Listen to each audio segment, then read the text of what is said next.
Xian versus Nephew coming up. The Dee Jay versus Juri. Nephew is definitely a consistent force of contention no matter who is on the other side of that table. He is one of these players that you are not going to be able to easy call out, and he makes adjustments on the fly. Xian, the mad scientist, I like to say, man. My man's always in the lab. He's always got an approach to deal with any character. He is a tech master. Shout out to my boy Mike Ross, wherever you may be in the world, because he be around. But I want to see what Xian can do here versus Nephew. Putting the team in a very, very hard situation. Of course, FlyQuest, these guys are really strong right out of the gate. But here we go. FlyQuest has an opportunity right now. Let's see what they're going to be able to do. It's kind of rough considering both teams, by the way, FlyQuest, Nephew, and Falcons, Xian, currently do not have a game under their belt. They do not have points under their belt from both ends. Damn, that was mad early. Okay, and just waiting on it. The placement. Xian threading the needle right there. Fights his way back to the middle of the screen. Very weary. Xian taking that drive rush opportunity to see if Nephew was going to check. And he did. He kind of did, right? He did drive rush jab. The Nephew, I feel like he delayed his normal after. He did. He wanted to see if, Xian was going to do something like OD jackknife. Okay, reset. Tries to hit a button, yeah. He's really trying to see if Nephew is going to, like, check some of these not real situations and where Xian's trying to steal back a turn. And Nephew's known to do that. You can see him right there preemptively with the crouching strong just in case you decide to drive rush in. Covering with fireball, that was so good. Yeah, most of the time Xian sets himself up in situations where he's +2. And Nephew, he's willing to spend meter to let him know, he's like, hey man, I'm not letting you get away with some of these things where you get to continuously take your turn. And walking out of the range of the throw, by the way, that micro walk back from Nephew is great. But so was that punish counter, or so I thought. A tad hair short, and I definitely know about those type of measurements. Nephew with the level 2 coming on in. Feng Shui engine, rearrange the place. Dawson will thank you later. Look at this pressure in the corner. No. That's gonna be one round apiece in this game one between these two. Okay, the adjustment's starting to happen. Sunrise just out of pace, just out of place actually. And you can see now Xian starting to change up his timing just a little bit to kind of throw off Nephew. And it's pretty successful so far. He gets the knockdown, but Nephew bust out. Oh my God! Oh. That is hella damage. And also, pretty dangerous for Nephew's drive gauge. Oh, that's more than dangerous. You want burnout, bro. True. Shouldn't be able to get the kill off this next exchange, but Xian's, he's planning a route right now, like an Uber driver. He's like, you know what, what's the shortest route to get the burnout, conserve the drive bar, and then sneak in the DI? I'm surprised he didn't get the DI earlier while Nephew was at 0 bars.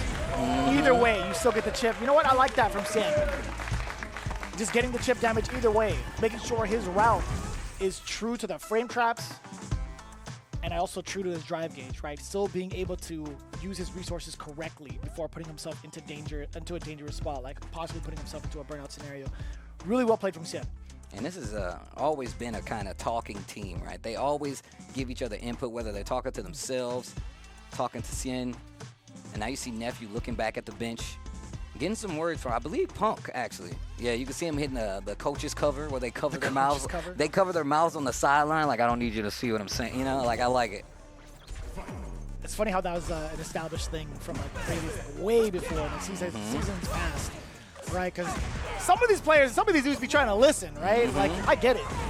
Wow, what a check on the drive rush. Oh, give me that whiff punish. Okay. Nephew switching it up. Stepping on the gas this time around. Whoa. Whoa there. Whoa. Nay. What is happening? Easy. When did Rosinante get it? a little slower pace this time. I like that. Cover the approach with the fireball. That's so sick. And also the perfect parry to drive rush on in. Nephew's looking great right now, as it's Xian. Dash up. Really testing Xian if he's going to do this OD jackknife to keep the pressure off of him. And look at that. Nephew not pulling any punches. He's just going in. Hold the pressure. Tries to jump out. Nephew ready. At the sharp angle. Also, that jab connected. Was trying to bait out something from Xian, perhaps. But look at that burnout. moving around a lot. That's going to cost you a lot of meter, and now you're guessing for the DI. When is it going to come? The feints. And we saw what happened last time. Xian was just okay holding a meter and ready with the level 3, this dude, Nephew. And we saw that back and forth in the first game. When was he going to do it? Is he going to do the DI? Goes for it in the second game, and just like that, Nephew has made the correct adjustments. He's switching the plane flight. Mid-air? Mid-air, bro. He's like, we're going back, Axe. I got to drop something off. Is that Bruno back there? Man, it switched. You see, I couldn't even say. I know my guy was at the FlyQuest party earlier. That's got to be Bruno. What's up, man? Nephew on the offensive. Nothing too big out of that little medium kick. Still got a full house stock. Didn't really get to connect. Yo, the sunrise, setting him back down. Mid-air. Perfect parry for the side of Xian. Does get the punish counter. +2 scenario. Walking back. A little hezzy on the crouching medium. Nephew standing his ground, though. And we've seen, you know, DJs like to use that setup a lot where they mix in the throw. Nephew just down back. He's waiting his turn. There it is. That jackknife. Oh, OD gets the connection. Xian looking so much better in this third game. Once again, best of 3. Okay, Nephew in a bad situation, holding the parry, gets the hit. Uh-oh, OD! Takes the opportunity to switch sides. Nephew not trying to let it go. Could force a burnout. Oh, you went for the jump, and Xian made the read. Also, wake up, jump back from Xian. Are you kidding me? Against Juri, nonetheless, right? You could. That is a dangerous thing to do, because you could have ate one of those. It's a full serving of bus ass. Yo, shout out. Yeah. A platter of bus ass. Oh. No, both of them out of range. You can tell how scrambly this is getting, because both of these guys are backing up in these ranges where even your combos aren't going to hit clean. Xian has an opportunity now. That drive bar not looking too healthy for Nephew. He finds a hit, though. Back throw to switch the positions. Lots of drive on the side of Xian. Wakes up with a punish counter button. The medium a little bit too far out to extend into anything else. Xian backing away, no longer his turn. He's going to be waiting it out. Nephew tries to overstep. He's ready with the counter hit jab.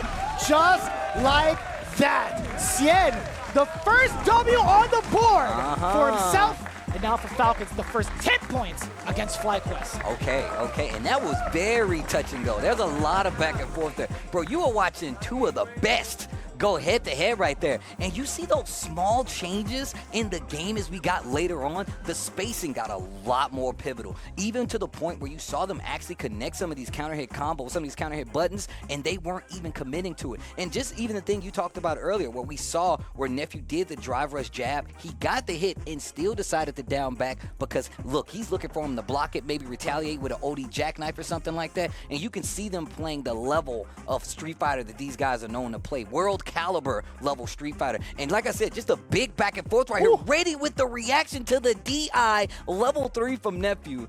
Man, that was really good. It was a great rebuttal, too, on the second game. No doubt. I mean, if that's what's going to give you the game, like, why not go for it, right? Like, you have to make sure that you're ready for any sort of DI checks. And funny enough, it didn't really come from Xian a little bit earlier on in game 1, but man, was he on point with catching the movement and catching the timing against Nephew. That was a counter hit crouch jab that led to not only so much damage, but the big first round victory for the Falcon squad.